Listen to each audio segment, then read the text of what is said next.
اعوذ باللہ من الشیطان الرجیم بسم اللہ الرحمن الرحیم۔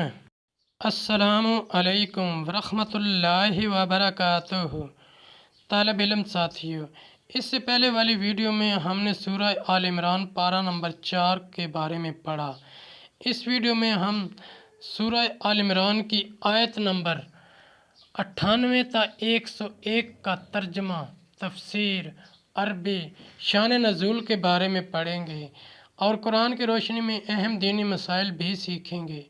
لنک میں نے اس ویڈیو کے ڈسکرپشن میں شیئر کر دیا ہے۔ فرمان عالی شان ہے کہ علم حاصل کرنا ہر مسلمان مرد عورت پر فرض ہے۔ اے اللہ ہمارے علم میں اضافہ فرما، آمین۔ سورہ آل عمران آیت نمبر 98۔ قل یا اہل الکتاب لما تکفرون بآیات اللہ واللہ شہید علی ما تعملون۔ ترجمہ، تم فرماؤ اے کتابیو، اللہ کی آیتیں کیوں نہیں مانتے اور تمہارے کام اللہ کے سامنے ہیں۔ آیت نمبر 99۔ قل یا اہل الکتاب لما تصدون عن سبیل اللہ من آمن تبغونها عوجا وانتم شہداء وما اللہ بغافل عما تعملون۔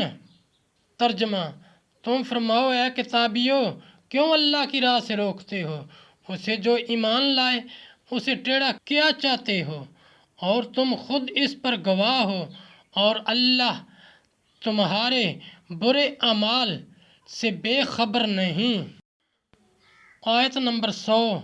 یا ایھا الذین آمنوا ان تطیعوا فریقا من الذین اوتوا الکتاب یردوکم بعد ایمانکم کافرین۔ ترجمہ، اے ایمان والو، اگر تم کچھ کتابیوں کے کہے پر چلے تو وہ تمہارے ایمان کے بعد تمہیں کافر کر چھوڑیں گے۔ آیت نمبر 101۔ وَكَيْفَ تَكْفُرُونَ وَأَنْتُمْ تُتْلَىٰ عَلَيْكُمْ آیَاتُ اللَّهِ وَفِيكُمْ رَسُولُهُ وَمَن یعتصم بِاللَّهِ فَقَدْ ھُدِیَ إِلَىٰ صِرَاطٍ مستقیم۔ اور تم کیوں کر کفر کرو گے؟ تم پر اللہ کی آیتیں پڑھی جاتی ہیں اور تم میں اس کا رسول تشریف لایا، اور جس نے اللہ کا سہارا لیا تو ضرور وہ سیدھی راہ دکھایا گیا۔ تفسیر اور شان نزول، جو سید عالم صلی اللہ علیہ وآلہ وسلم کے صدق نبوت پر دلالت کرتی ہیں۔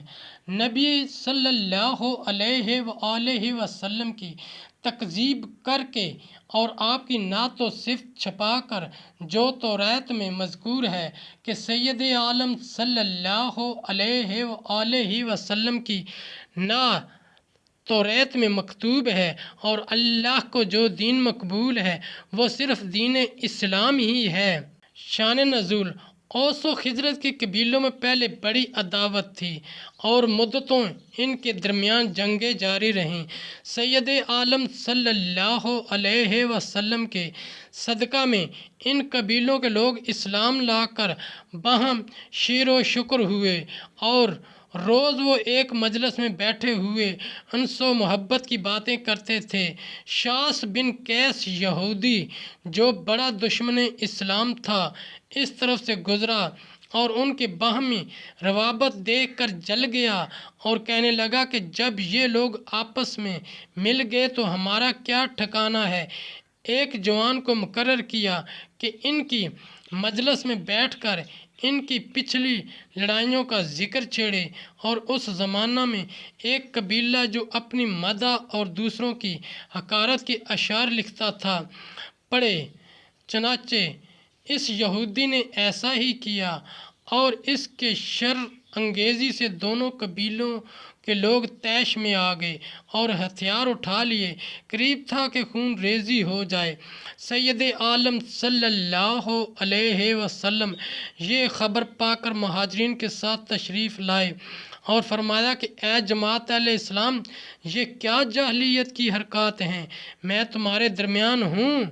اللہ تعالیٰ نے تم کو اسلام کی عزت دی، جاہلیت کی بلا سے نجات دی، تمہارے درمیان الفت و محبت ڈالی، تم پھر زمانہ کفر کی حالت طرف لوٹتے ہو۔ حضور اکرم صلی اللہ علیہ وآلہ وسلم کے ارشاد نے ان کے دلوں پر اثر کیا اور انہوں نے سمجھا کہ یہ شیطان کا فریب اور دشمن کا مکر تھا۔ انہوں نے ہاتھوں سے ہتھیار پھینک دیے اور روتے ہوئے ایک دوسرے سے لپٹ گئے اور حضور سید عالم صلی اللہ علیہ وآلہ وسلم کے ساتھ فرمانبردارانہ چلے آئے۔ ان کے حق میں یہ آیت نازل ہوئی۔ ساتھیو، ہم نے قرآنی تعلیمات کو دنیا کے کونے کونے میں پہنچانا ہے، اس لیے آپ بھی لائک کیجئے، شیئر کیجئے، اپنے دوستوں اور اپنی فیملی کو میرا چینل قرآن ود ایڈی پیڈیا سبسکرائب کرنے کی دعوت دیجئے اور گھنٹی بجانا نہ بھولنا، تاکہ اگلی ویڈیو کا نوٹیفیکیشن آپ کو وقت پہ مل سکے۔ اس صدقہ جاریہ میں آپ بھی حصہ لیجئے۔ اللہ کریم ہم سب کی نیک اور جائز حاجات پوری فرمائے، آمین یا رب العالمین۔